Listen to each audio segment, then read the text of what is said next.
Bueno, estamos aquí en otro encuentro en nuestro gremio, la UTBA, el encuentro que llamamos las charlas dibujadas. Estamos acá con una gran amiga y queremos que ella nos cuente quién es Judy Gossior. Bueno, en principio tengo una afinidad con el lugar porque yo estudié periodismo.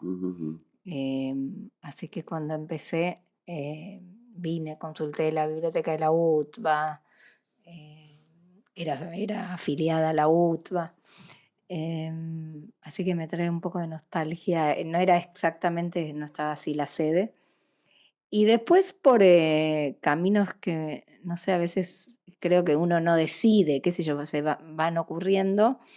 Una de las primeras notas que hice cuando estudiaba periodismo, cuando estudiaba periodismo fue sobre historieta, para la revista Toda esa Historia. Después estudié en TEA, terminé y trabajé en La Maga, pero en La Maga estaba en la sección de libros, y en algún momento conecté con Ediciones de la Flor. No, conectó Silvina Walker, que era periodista, que era como la que hacía los prólogos de La Flor, de los libros de humor, que no podía ser el de Mafalda. Yo estaba en el primer año de La Maga, digamos, y me dice, hacelo vos. Le digo, no, yo no lo voy a hacer. No, sí, hacelo. No, yo cómo voy a hacer una biografía de Quino. ¿Cómo la? No. Y no sé, ahora pasó un mes y me llamó y me dijo, mira, yo no la hago, así que la vas a tener que hacer. Y me quedé como unas noches despierta y hice la cronología del Toda Mafalda y ahí empecé como a estar más en contacto. Por muchos años no la leí porque tenía miedo de que fuera un desastre. Y ahí entré en contacto con De la Flor y empecé como bueno, hice los prólogos de los libros de Fontana Rosa, siempre de los libros gordos que tenía De la Flor. Y en algún momento con Diego Rosenberg le dijimos a Daniel Libinsky que nos parecía que la historia de la historieta había quedado cortada en los 80, que los últimos que le habían contado eran Trillo y Sacomano y un poco Sasturain, pero como ellos estaban involucrados, ellos cortaron ahí el relato, que era el libro La historia de la historieta que sacó Récord. Y entonces él aceptó que sí, que se volviera a contar, y nosotros le dimos otro formato para no repetir lo que ellos habían hecho, lo hicimos como temático, abarcó solo historieta y los incluimos ya a ellos. Y ahí empezó como un vínculo más fluido. Creo que los dos temas que manejé más o menos en paralelo, unos más, unos menos, fueron lo que tiene que ver con libros y derechos humanos, que era un tema que yo venía trabajando de antes, y lo que tiene que ver con historieta. ¿Cómo fue tu primer? Siempre tenemos un momento en que nos conectamos, vemos una historieta, una tira. ¿Cuál fue tu primer contacto con la historieta? Mira, que recuerdo de infancia es la anteojito, porque cuando estábamos enfermos o nos sentíamos mal, mi mamá y mi papá nos compraban el anteojito para que nos entretengamos. Y sí, claramente, no sé si claramente, pero la lectura que hago ahora es que era el anteojito y no la Villiquen, porque era el momento en que el anteojito era más barata y más popular. Villiquen siempre tenía como ese halo, ¿no? En ese momento que estamos hablando de los 80, ponele 70 y pico, yo nací en el 71, antes, ya llegaba a las provincias, bueno, aunque yo vivía en Capital, tenía como una expansión muy grande todas las producciones de García Ferré. Ese es un momento que recuerdo, y otro momento que recuerdo ya más grande, más ligado al periodismo, fue leer El Eternauta. El Eternauta fue un flash, o sea, lo agarré una noche y no me dormí hasta que no lo terminé de leer, lo leí todo de un Te tirón. conectaste con el libro, ¿no es cierto? Claro, porque... Lo leí con el volumen que me habían prestado un pobre chico que ahora me lo prestó la hermana. Yo no sé si el pobre lo sigue buscando, porque Dice, nunca perdón. más la vi a la chica y no se puede devolver, que era el de tapas negras de Récord, o sea, de la primera compilación, ¿no? Antes de... Dice que hay dos clases de giles, los que prestan libros y los que los devuelven. Me da un poco de culpa todavía, pero nunca supe más nada. O sea, era entre el secundario y cursar, no sé, el ciclo básico, ponele. Y nunca supe de la chica, Pero la verdad que me dejó una edición de lujo, porque dentro de la de libros es la primera, ese formato tapa negra. No la leí hasta después por cuestiones más de investigación, no la leí en las revistas, ni era la época que se esperaba en los kioscos, esto es muy posterior. La hora cero. ¿Y cómo llegaste a la biblioteca? ¿Cómo llegaste? ¿De qué manera? ¿Y cómo empezaste a trabajar en todo lo que venís haciendo con muchísima calidad? Mira, no entré a la biblioteca, entré con una propuesta que tenía más que ver con el tema de la recuperación de libros prohibidos por la dictadura. Yo había presentado un proyecto y en ese momento ensambló con otro proyecto que tenía la biblioteca, que era la recuperación de editoriales. Entonces, lo de los libros prohibidos en realidad rápidamente enfiló a Boris Spivakov por la quema de libros. Y el proyecto, que duró como unos 5 años, creo, fue recuperar toda la experiencia de Boris Spivakov en el Centro Editor, en Eudeva y un poco en Abril. Conseguir los libros, tomar testimonios, salieron 2 catálogos porque no existían los catálogos. Uno un catálogo comentado, el otro con entrevistas, que fue como el pasaje de... Bueno, yo sigo sintiéndome periodista y sigo sintiendo que lo que hago, que el periodismo es un oficio que te da muchas herramientas, una de las cuales es la posibilidad de investigar el tema que sea, y yo los encaré de esa manera. En todo ese trabajo compartíamos la oficina con José María Gutiérrez, yo sabía que él estudiaba historieta, que le gustaba. Yo había retomado la historieta porque me habían llamado para hacer, porque algunos de los trabajos de La Flor que antes mencionábamos, y en el 2010 la Cancillería decidió que iba a llevar una muestra de historieta a Frankfurt. Previamente... Tocó hacer reír. Sí. Entonces, yo tuve una especie de padre laboral que fue Daniel Divinsky, que él era el que me iba, cada vez que decían llama a alguien, llama a la Judith. Y él fue, primero hice la muestra cuando se murió el negro Fontana Rosa, y después apareció esta posibilidad, todo negro, 100% negro, que era una remera que le habían regalado que decía 100% negro. Después se hizo otra en la biblioteca, pero a los 10 años de la muestra. Y en el 2010 entré como de lleno ya al mundo de la historieta, porque había que buscar trabajos que representaran a la Argentina fuera de humor gráfico y de historieta. Y ahí, bueno, en un momento en el que el proyecto de Spivakov, yo ya venía metida en la historieta. Había conocido a la hija de Eugenio Zopi, que una de las cosas que ella me había planteado es, yo quiero... ella quería mucho al padre y respetaba mucho el trabajo. Bueno, vos trabajaste un montón con él y hay un montón de originales tuyos que llegaron por ella. Yo le a Eugenio y estuvimos juntos en la ADA. Él presidía la ADA, claro, con Solano de vice. Mirá qué fórmula. Toda esa documentación la donó ella. Y lo único que no donó son algunos retratos que vos le hiciste a Sopi, y me dijo, los retratos de mi papá me los guardo, y alguna otra cosa, pero es inmensa, hay una planera entera. Y yo eso se lo comenté a Joma, le dije, mirá, lo que yo noto, ya lo venía notando en el 2010 con la muestra, es que hay material que está en riesgo, que la gente lo quiere, lo aprecia, pero estamos en otra vida, o sea, hay que desalojar departamentos, vender casas, y a raíz de eso propusimos a Horacio González la creación, que primero fue un programa, después se nos fue cambiando de nombre, creciendo, y ahora es el Centro de Historieta y Humor Gráfico Argentinos. Y lo empezamos porque yo sabía que le gustaba y compartíamos la oficina. Entonces, entre los dos teníamos una idea similar y bueno, la propusimos y arrancamos. Cuando vos llegaste, digamos, la hemeroteca, ¿en qué estado estaba? Digamos, ¿estaba empezando? ¿La fundaron ustedes? Nosotros fundamos esta parte, o sea, un apartado dedicado especialmente a humor gráfico e historieta. ¿Fue una propuesta de ustedes? Fue una propuesta nuestra y Horacio González la recibió muy bien.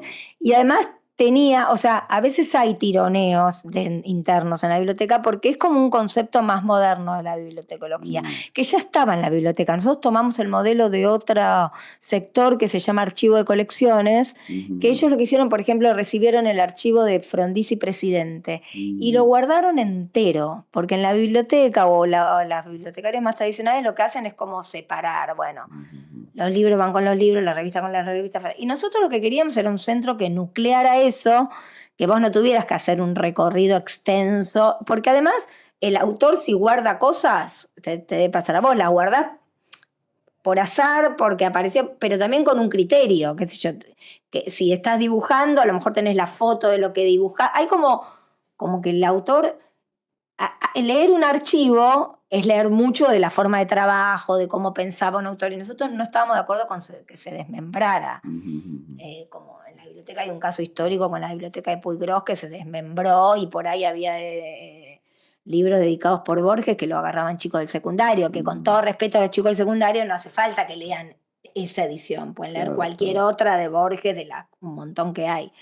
Entonces eso fue como una pelea y a veces sigue siendo depende las gestiones de, bueno, nosotros queremos la unidad, nosotros queremos tener el catálogo de la muestra, la foto de la muestra, el libro, el original, la revista, y que se estudie así, que alguien venga y vos le puedas ofrecer, bueno, de esta persona tengo todo esto. Claro. O sea, yo voy a la biblioteca y digo, quiero la ricotipo, número tal o de tal año, o de una década determinada. ¿Eso me lo pueden dar? ¿Lo puedo leer en la biblioteca? ¿Lo puedo tal cual. Lo que no te terminé de contar es que cuando nosotros empezamos esto, sí, ya existía desde hacía muchísimos años, tanto la hemeroteca como el sector libros.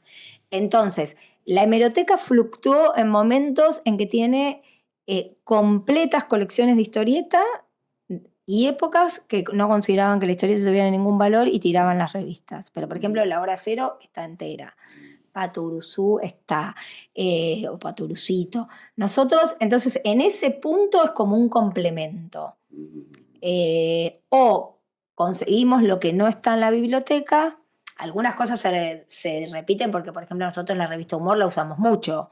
Y además la revista Humor circuló mucho y vinieron muchas donaciones, entonces pudimos reconstruirla. Pero en general, lo que tiene que ver, estamos tratando que la mayor parte de los libros que lleguen, que sean de historieta, vengan al sector nuestro, muchos los conseguimos nosotros, otros llegan por depósito legal, y que se instale en la biblioteca la idea que muchas veces pasa, que de la hemeroteca o de libros los mandan y le dicen ese libro, además ahora ya en la base de datos de la biblioteca figuramos, como por ahí buscaste un libro y te dice ir al sector. Pero había ya un trabajo hecho. Lo que pasa es que, bueno, la historieta atravesó siempre fue muy popular, siempre fue muy reconocida por los lectores, pero no siempre fue reconocida institucionalmente. No solo en la biblioteca, digo en general, oficialmente. Siempre estaba como a los márgenes de la cultura. Como un arte menor, tanto la historieta como el humor. Que ya a esta altura es bastante de modé.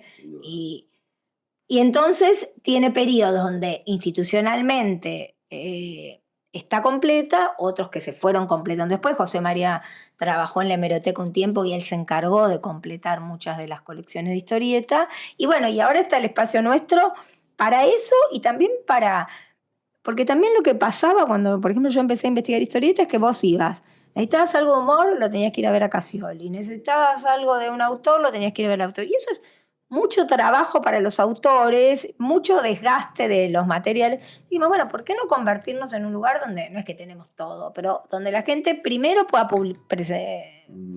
preguntar acá? Y si acá no tenemos, quizás conocemos al autor. Entonces, bueno, esto de Meiji no tenemos, pero te puedo conectar para cómo empezar a nuclear esos esfuerzos que eran aislados y alivianar también a los propios autores y a los propios editores de la tarea de recibir. Han recibido muchas donaciones, la gente va con toda disponibilidad y da su material, artistas, dibujantes, todo, ¿no? El mecanismo fue, durante mucho tiempo, y seguimos haciéndolo, y esa es una de las tareas que más hago yo, es ir a buscar los materiales. Cuando nosotros empezamos, la llamamos a Claudia Sopi, le explicamos, ella dijo que sí, viajamos, tenían en departamento, creo que en Morón, con parte del material, estaba disperso en varias casas. Mucho tiempo era presentarnos, explicar, ir a buscar el material, más o menos aleatoriamente, o sea, por gente a la que conocíamos y teníamos confianza para hacerlo. No seguimos un orden cronológico, ni un orden de estilo, siempre tuvimos muy buena aceptación, siempre. Y en un momento hubo como un quiebre que también Sopi yo digo que es como el ángel de la guarda que tenemos atrás. Primero porque vos ves su archivo y era clarísimo que él estaba pensando que alguna vez tenía que existir un archivo. Porque, por ejemplo, dice, Mr. X, hoja membretada, la usábamos para... O sea, él explicaba como pensando que alguien alguna vez iba a leer, iba a tener que saber qué era eso. Eso para mí fue muy... Encontrarlo fue como muy emocionante. Él hasta último momento quiso hacer una revista infantil porque estaba como obsesionado con que había que transmitir la historieta a los chicos. Eso lo hizo.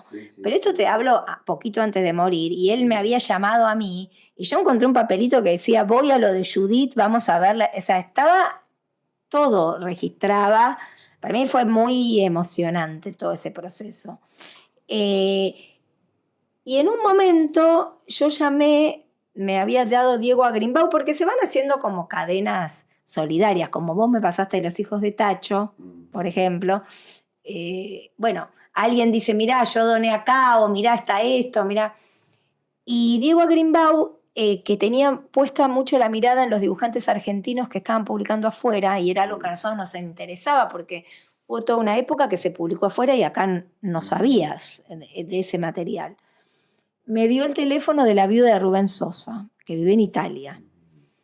Y ella me escuchó, le conté, mirá, nos resultaría interesante, él había trabajado con Oester, que le había hecho antes mucho trabajo de la línea de los años 50, digamos, y muchos trabajos después. Entre ellos uno sobre la dictadura, que eso no lo sabíamos nosotros antes, lo supimos por ella. Y me dijo, bueno, muy interesante, déjame un contacto. Bueno.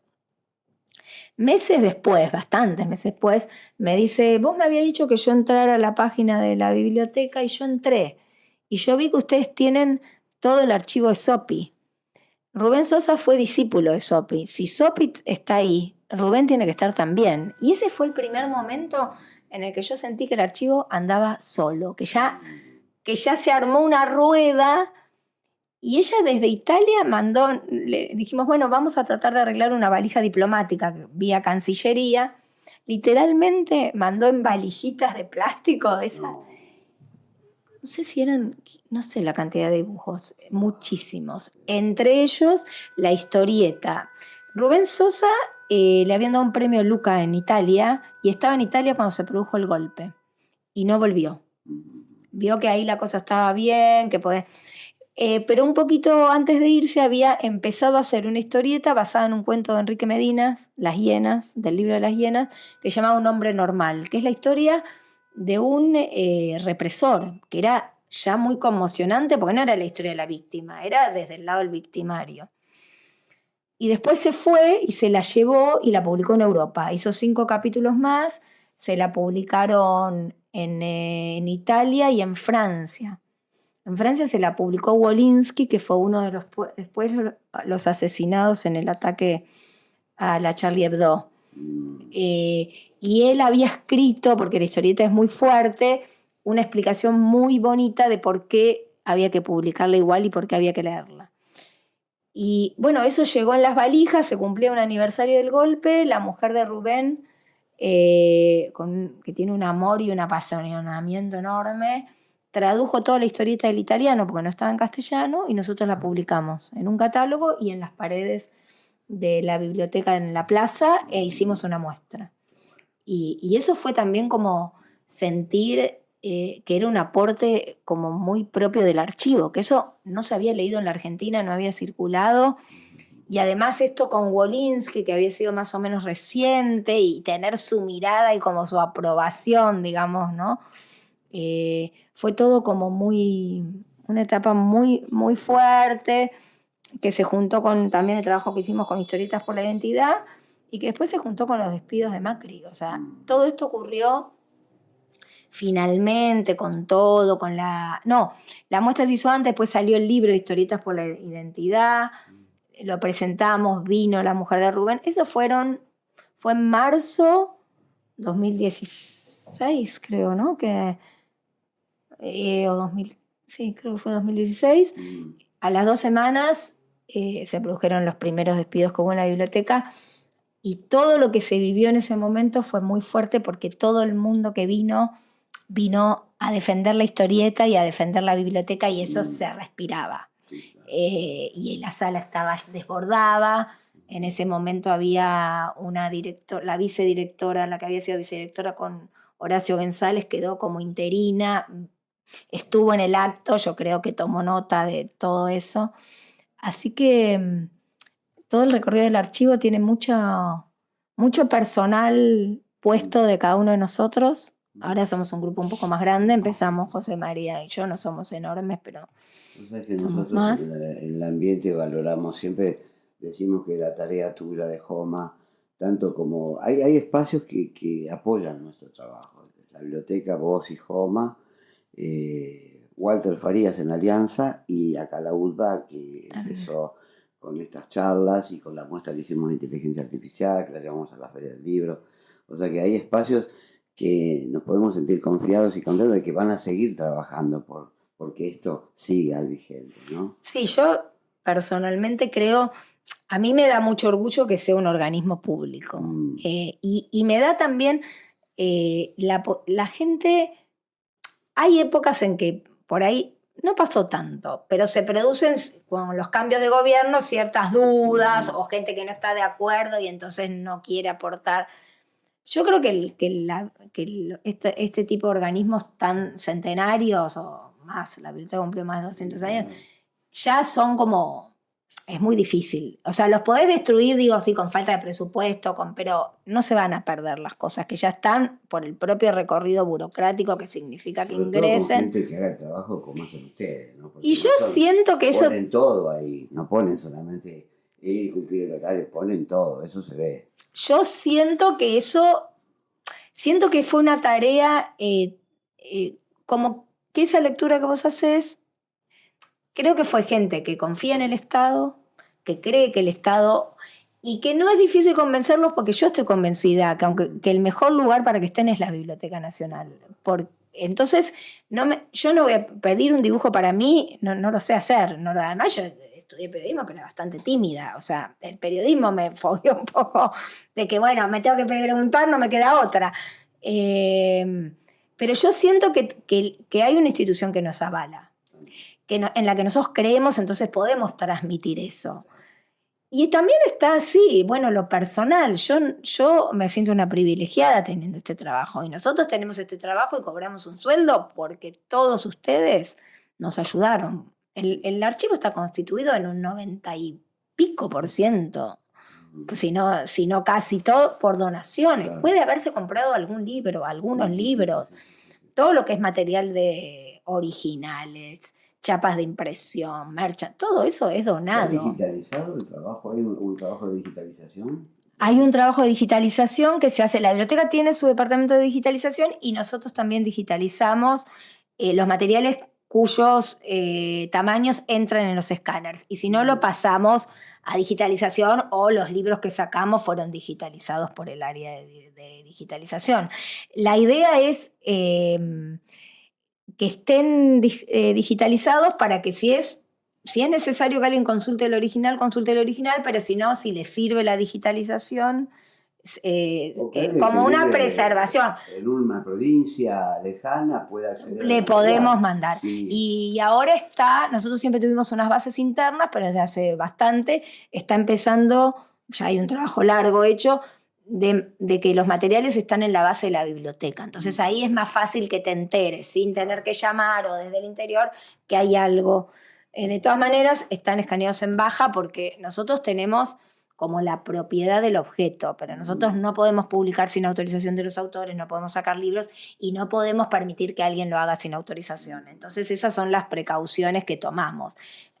Hay mucha gente que llama y dice quiero hacer algo y nosotros lo conectamos con el autor o con su familia. Claro. Y bueno, y sigue el curso que pueda seguir, digamos. Con respecto a toda esta tarea, hubo libros editados, el último fue el de Oski, tengo entendido. Creo, estuvo el de Calais.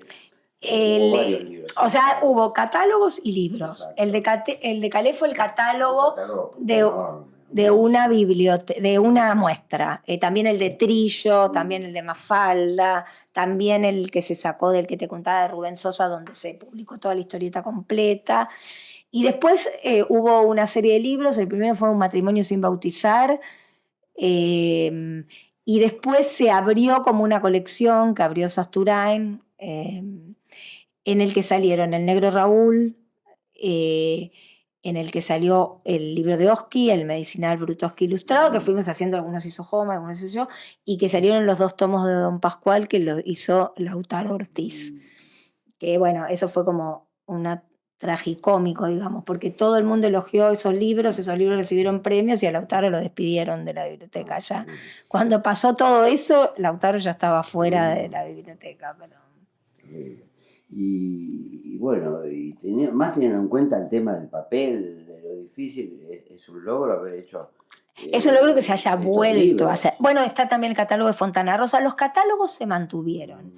Pero en la época de Mangel, pese a que él es un especialista en el libro y tiene libros escritos sobre la lectura, él decidió que no se sacaba más en papel. O sea, ahí hubo algunos catálogos, también salió el de Patoruzú y el de Landru, eso sí salió en ese periodo, y el de Fontana Rosa, pero libros no. Los libros los retomó la gestión de Sasturain. Claro, fue el último, fue el de Oski, que tuvimos en la presentación. Y el de Don Pascual, que salió un poquito después, estaba antes, pero salió después. Eso fue una cuestión de timing nomás. Pero sí, papeles de kiosco, que se llama en la colección, y papel de kiosco. Y por ahora la edición de libros está complicada. ¿O hay alguna idea? Sí, no está anulada como fue entonces. Lo que cambió también de la época de González, ahora los catálogos en la biblioteca se distribuían gratuitamente. Estos otros que salieron ya se vendían. Claro. Y ahora se venden todo, incluso los libros de la época de González, que todavía algunos quedan. La biblioteca abrió una librería y bueno, se vende al público como... La muestra de... Bueno, después hubo un homenaje, tantas cosas que yo he vivido en la biblioteca como espectador, como participante. El homenaje a Satiricón, que fue muy hermoso. Muy emotivo.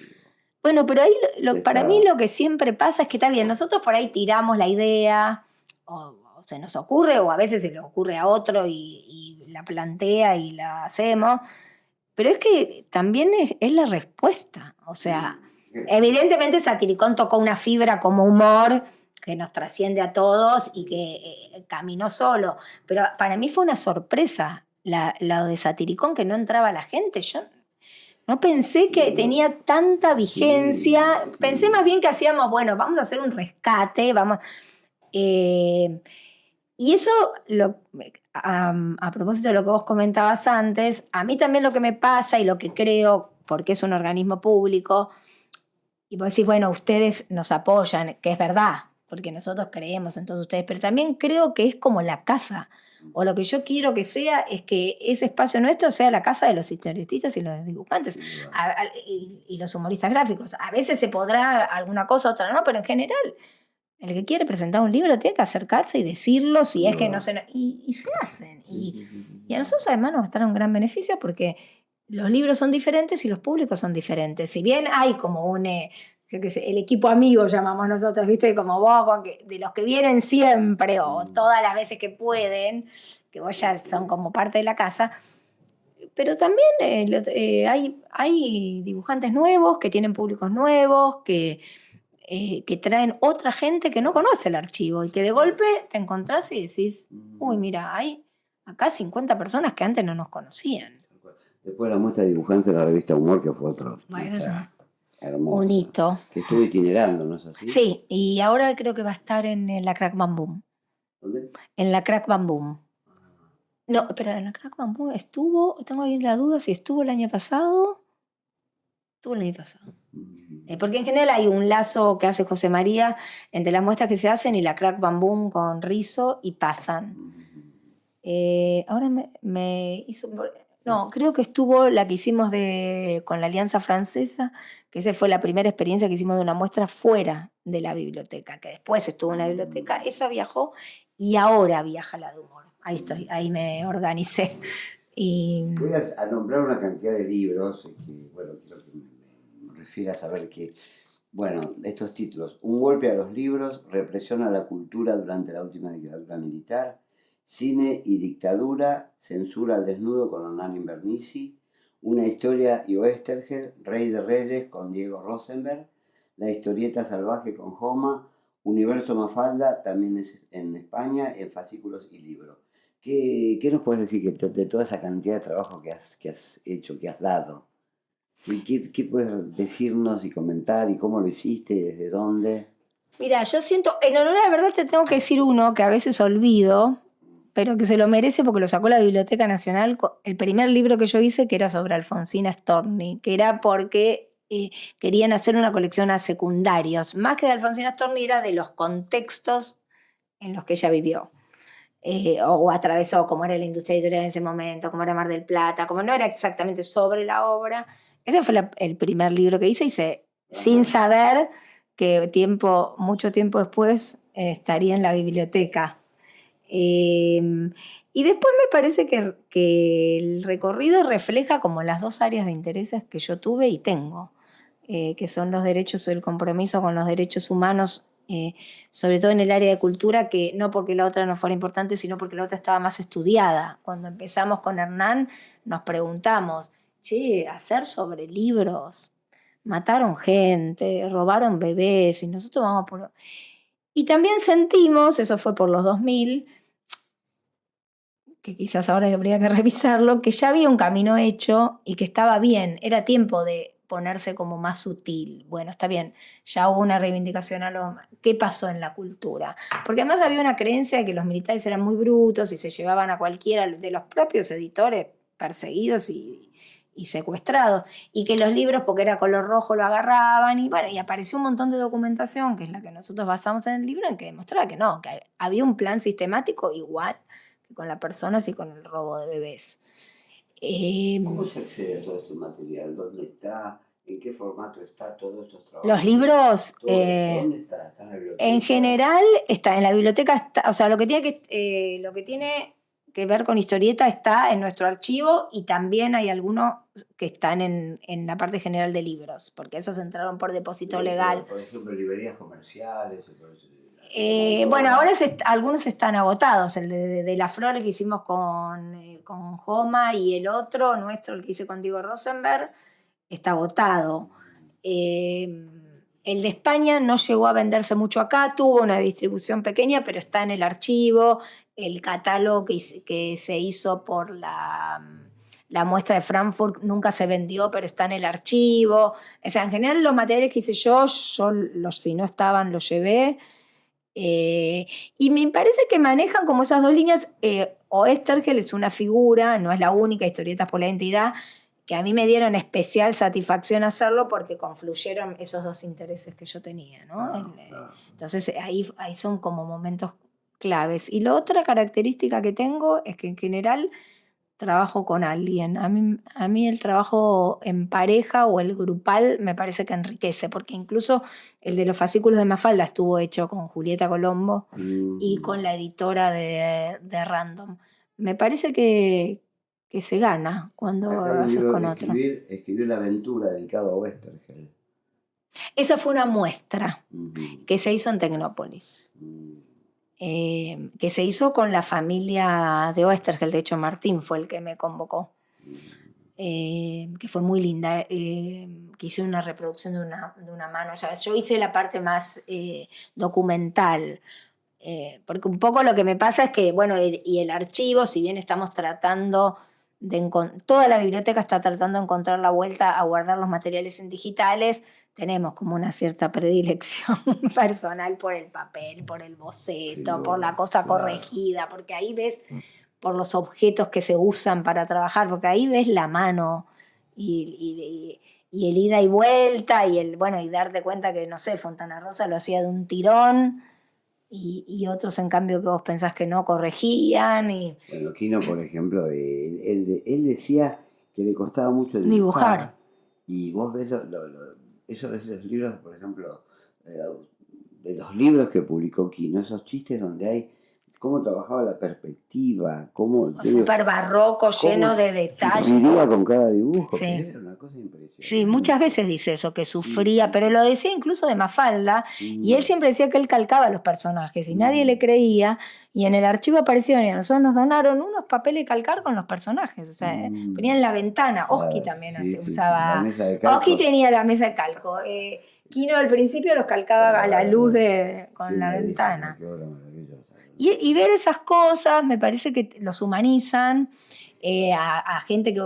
También es como que hay algo de la transmisión, ¿no? A mí me parece que hay que transmitir que se puede, que nadie nace un genio. Por más que hay gente que cree que sí, obviamente yo soy un queso para dibujar, pero el que tiene una facilidad, bueno, es trabajo, es como decía Fontana Rosa, la inspiración son 95% de trabajo. Él decía, a mí yo envidio a esos dibujantes que dicen que les llega la imagen y el personaje anda solo. Me dice, a mí no me ayudan en nada. Como decía Picasso. Yo estoy sentado acá. Picasso decía, si la inspiración llega, que me encuentre trabajando. El tema es sentarse y ver qué pasa. Y claro. A mí me parece que eso de mostrar como la cocina de los dibujos y de la industria editorial, que con la informática cambió todo. Claro. Está bueno porque es también decirle se puede a un montón de gente que quiere arrancar o que está... Y bueno, sí, hay que sentarse, hay que estudiar, hay que... Una vez con toda la gente que viene acá a las charlas, siempre, el lamento del papel en retirada, de pasar por los kioscos y te venden juguetes, autitos, batería de cocina. Y me acuerdo cuando los kioscos explotaban las ediciones de Columba, las Anteojitos, Genios y Villiquen juntas, humor, sexo humor, ¿viste cómo hay que acostumbrarse a eso que ya prácticamente no está más? Yo creo que después del cierre de La Urraca y poco después Columba, o sea, ahí terminó un ciclo de la historieta. Pero no terminaron los lectores. Eso es lo que a mí me parece esperanzador. Porque a veces me dicen, bueno, pero no existe más la historieta. La historieta existe. Hay millones, muchas personas dibujando, publicando en internet. Vos vas a cualquier provincia, a cualquier ciudad y encontrás un dibujante. Cambió la industria, el modo de circulación, de producción. Ustedes se juntaban en una redacción y discutían. Ahora todo es más aislado. Pero de todas maneras, vos vas a la feria de fanzines y son grupos y hay a rolete y le ponen pila. Los chicos tienen sus blogs, lo publican los fanzines, todo. Incluso le pasan al papel. O sea, ahora vamos a hacer una actividad el 13 de junio que es con los alumnos de los talleres de Paula Andrade, que ella hace más como manga argentino, digamos, que es como otra vertiente interesante de explorar y capaz un poco ajena a lo que comúnmente tenemos presente, o sea, generacionalmente, Pedro Mancini y Salvador Sanz. Y los reunimos porque de los alumnos de los 3 talleres vinieron a traernos libros y fanzines que habían publicado. Y yo digo, pará, acá está pasando algo. Sí.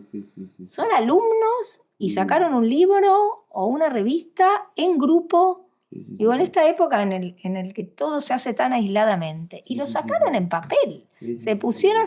Entonces vamos a hacer una actividad que yo creo que va a estar buena y va a estar bueno si se logran juntar generaciones, de ellos explicando un poco eso, de esta generación más intermedia que son los profesores y de la que siempre vivió el papel. Claro. Porque también me parece esperanzador transmitir que hay un grupo de pibes que tendrán entre 20 y 30, más o menos, supongo, que le apostaron al papel, con ediciones propias, porque además autofinanciadas. No están esperando a la editorial, no es como antes, que llevabas el libro a alguna editorial.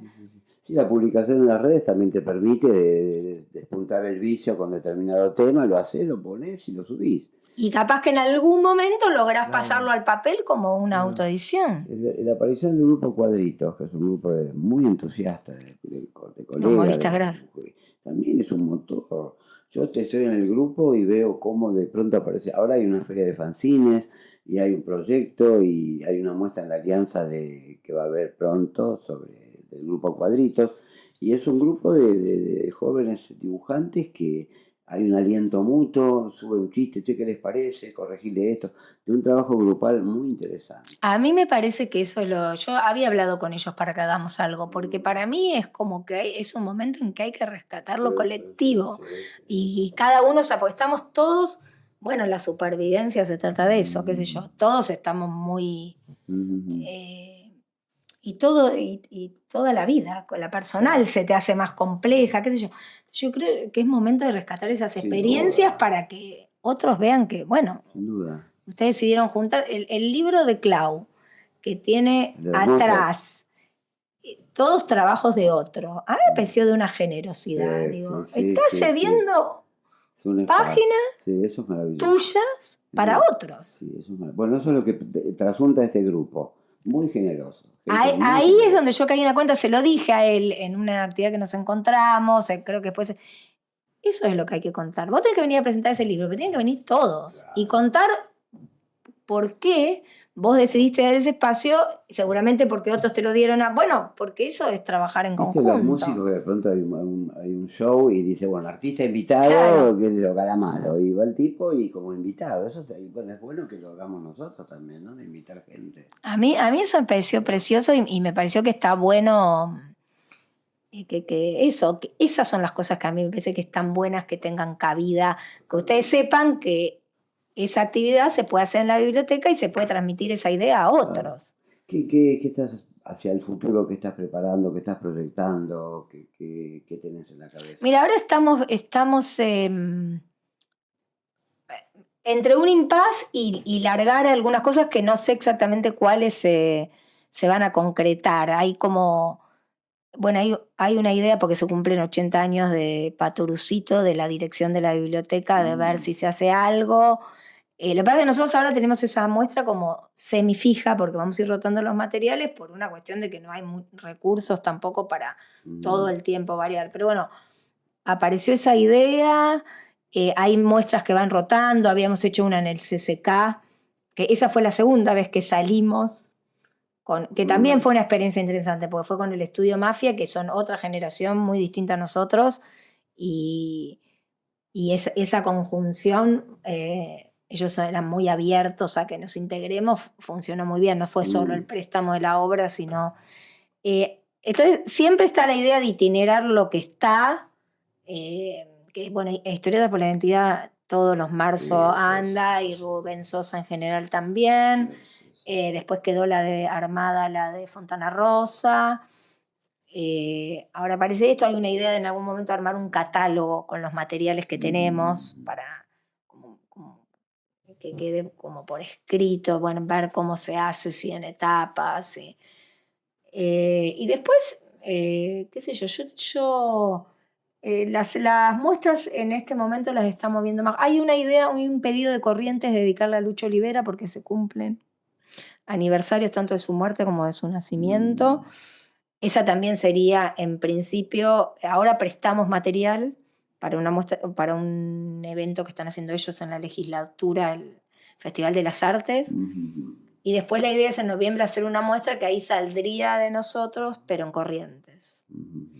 Que son otras posibilidades también de expandirse cuando los lugares no nos da tanto la capacidad que tenemos de lugar. Las muestras de la biblioteca ustedes manejan el espacio de la Galería Redonda, sí. ¿no? Arriba depende de otra... Sí, en general, claro, a veces queremos, pero bueno, dicen ustedes ya tienen esa. Ya tienen ese espacio. no negociamos mucho. Bien cuidado y bien laburado está el espacio. Así que eso sí, hay que agradecer a la gestión de Mangel porque él fue el que decidió que el espacio fuera. Después hubo mucho trabajo. Antes eran muy variadas las propuestas, ¿no? Había cosas de plástica, había de todo un poco. Ese lugar fue el Museo del Grabado y quedó abandonado, y hubo que hacerle mucha restauración y todavía hay que hacerle a todo el alrededor de ese lugar. Y nosotros hacíamos las muestras en general en el tercer piso, que se achicó, y después, bueno, ahora se utilizan distintos espacios de la biblioteca para... Lo que a veces también hacemos es prestar materiales a las otras muestras, si tenemos de esos temas.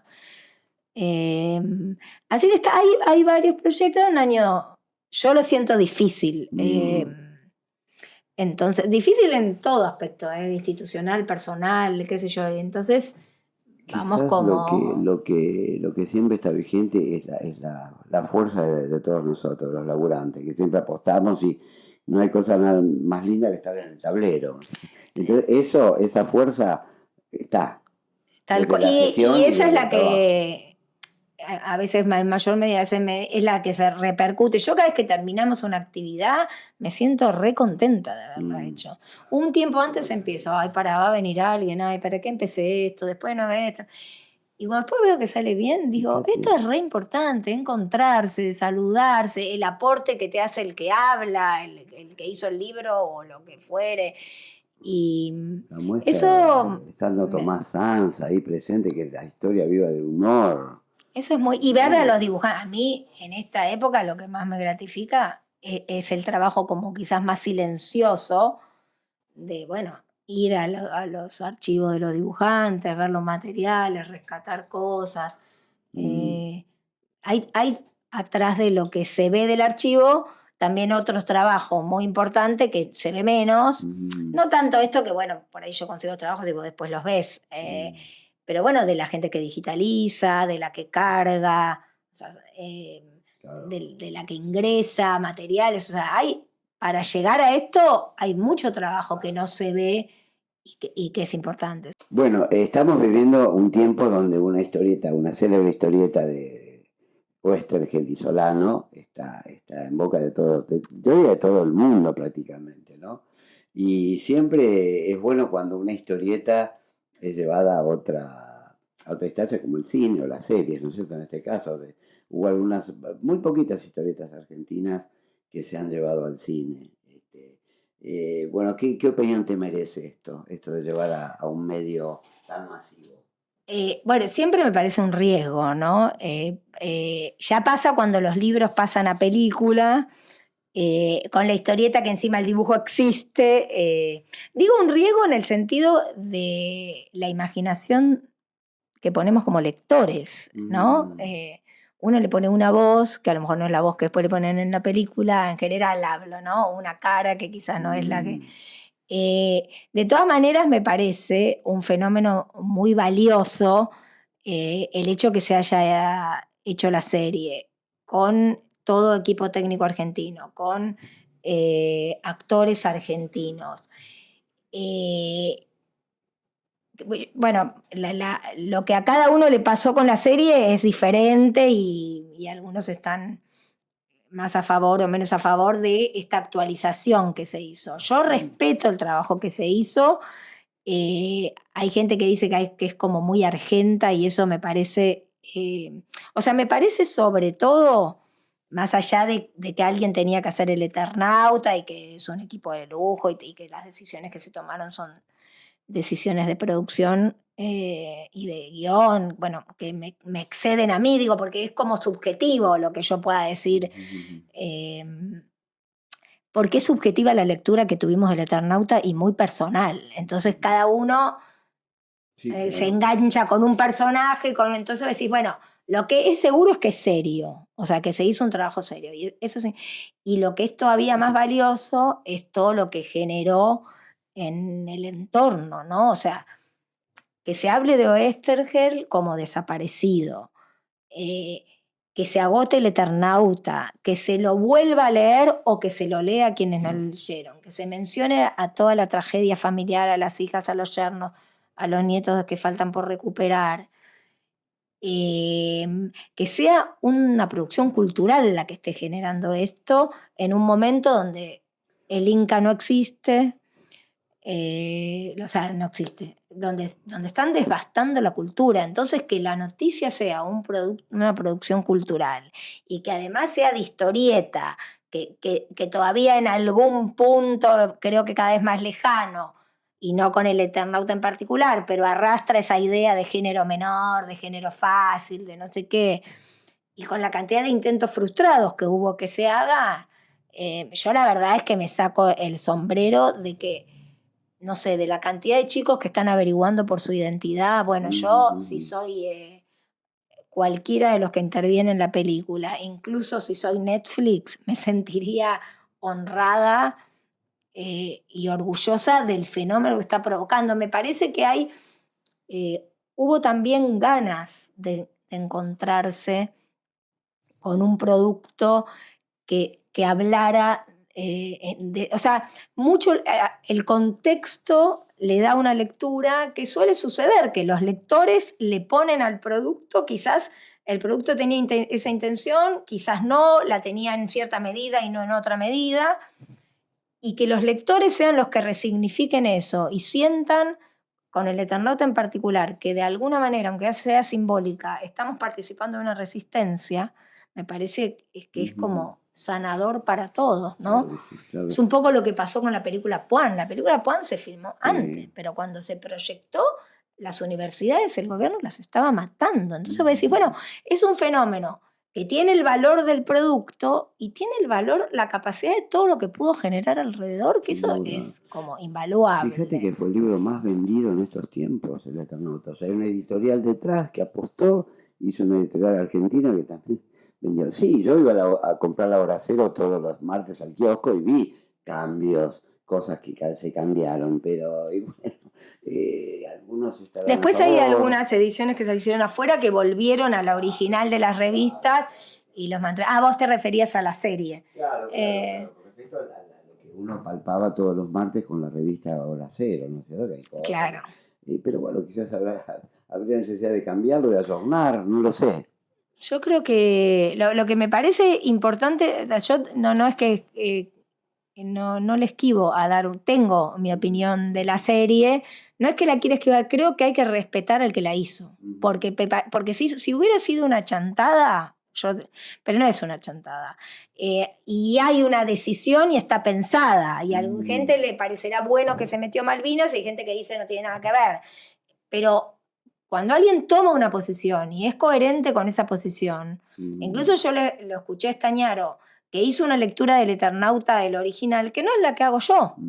Pero bueno, él armó algo en coherencia con su mirada y evidentemente no era el único, porque tuvo una llegada impresionante. Sin duda, Entonces, yo creo que si te juntás con 3 fanáticos, te podés poner a jugar al juego de las 7 diferencias. Claro, pero me parece que ya trascendió eso. Tengo un amigo que hizo un texto que lo publicó por WhatsApp, donde cada cambio, la edad del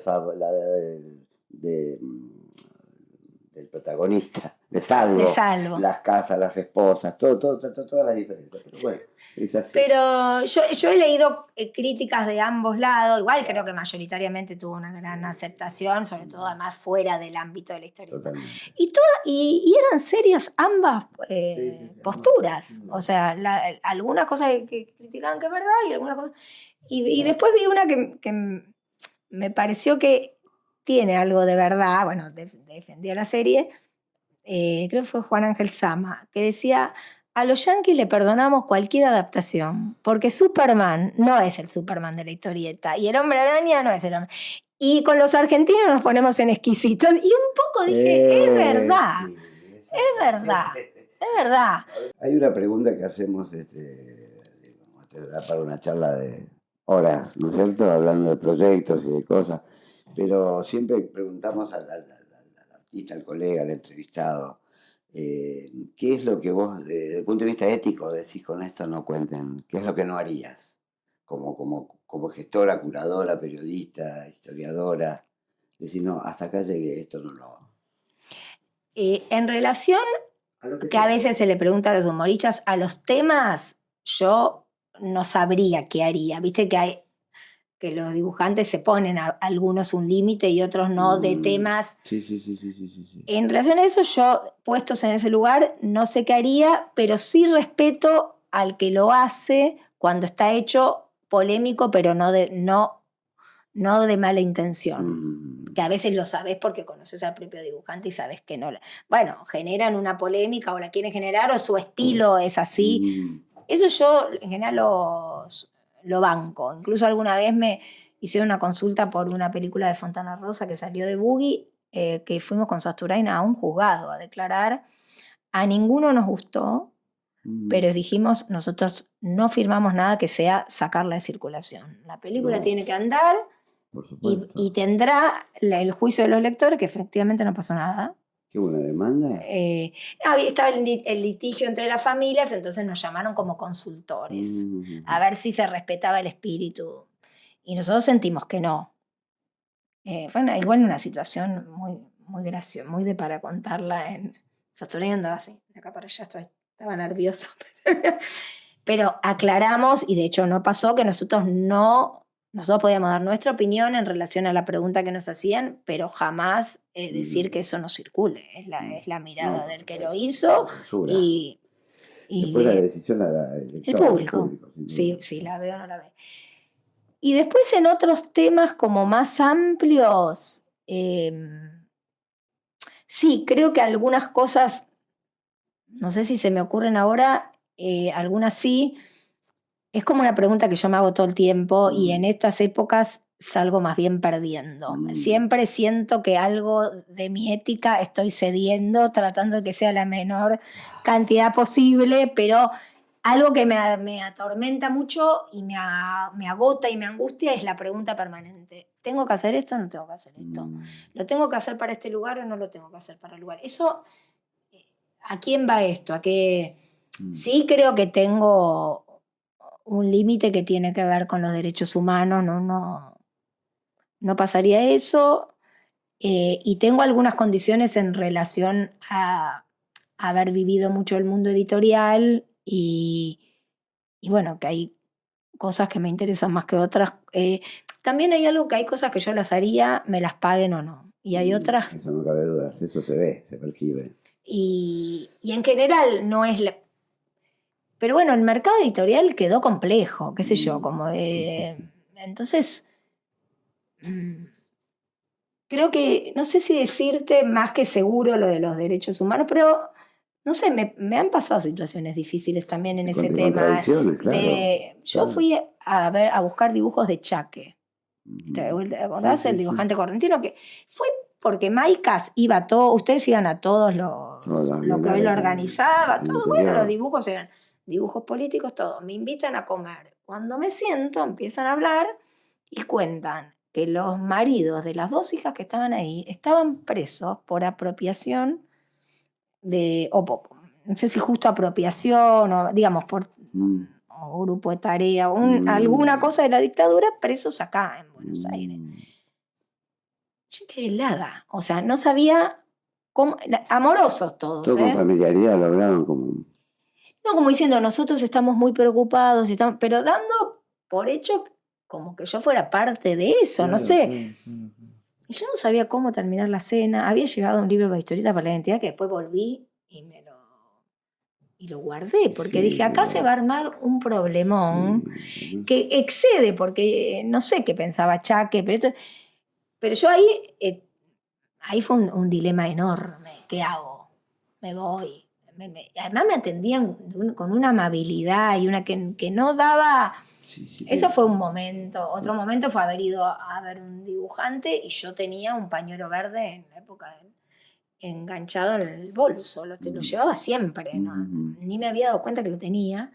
Y cuando empiezo a hablar con el dibujante, un muy buen dibujante en el interior, era en Mendoza, me empiezo a dar cuenta que él no está de acuerdo con... Y yo digo, yo estoy en su casa. Entonces me acordé el pañuelo y lo desaté y lo guardé. Y también tuve la duda, pero digo, es su casa. Yo no tengo que venir a imponerle una ideología. Yo vengo a buscar dibujos, que además, en ese caso, que no es extremo, bueno, es parte también hay dibujantes que estuvieron contra la ley del aborto, y hay dibujantes que estuvieron contra Cristina, y el archivo tiene que dar cuenta de todo. O sea, yo a veces el lugar que tomo de referencia es ese. Digo, ¿yo qué soy? Yo tengo la función de que la obra se divulgue, exista, y el investigador toma posición y decide, esto lo hago. Entonces yo tengo que ser lo más amplia posible. Si no, tengo que poner solo los dibujos que a mí me gustan. Y no es así. Con las actrices, los actores también pasa. Entonces tenés que dejar de lado, sesgar un poco lo que mostrás. Hay momentos que, bueno, Si es muy directo la decisión o qué sé yo, bueno, vos te la preguntás y definís, pero cuando es para otro, digo, ¿quién soy yo para...? A mí me pasó con el Centro Editor, con un autor que después había apoyado la dictadura, y yo llamé a otro y le digo, escúchame, pasa esto. Este autor después en el Centro Editor todo divino, pero después trabajó en el Diario de Macera. Me dice, mira, yo no lo quiero para nada, pero vos estás en un lugar público donde tienen que estar todas las voces. Yo pienso que vos tenés que buscar sus libros y también que lo tenés que entrevistar. Y eso fue como lo que me orientó, porque digo, si lo dice un colega de una ideología totalmente diferente, bueno, es como... Uno trabaja para adelante, tampoco podés dejar la imagen de que todos los dibujantes son progresistas, todo, porque hay de todo. Hay de todo. La historia del arte, encontrás tipos que fueron adscritos a las monarquías, a esto, al poder, otros no. Hubo de todo. O sea, uno puede tener después más simpatía personal, más vínculo, más amistad, pero el archivo, incluso para que alguien venga y pueda dar cuenta de eso, diga, mira, hubo tales que se opusieron, hubo tales que no. Eso es un poco, pero bueno, las preguntas éticas en estas épocas son todo Pero día. si te sirve, te digo que lo que opinamos es que sos coherente. Bueno, me da alivia, trato igual, yo me juzgo más dura que muchas vos. gracias. Gracias por todo. Gracias a vos, gracias a ustedes por invitarme, espero haber estado a la altura.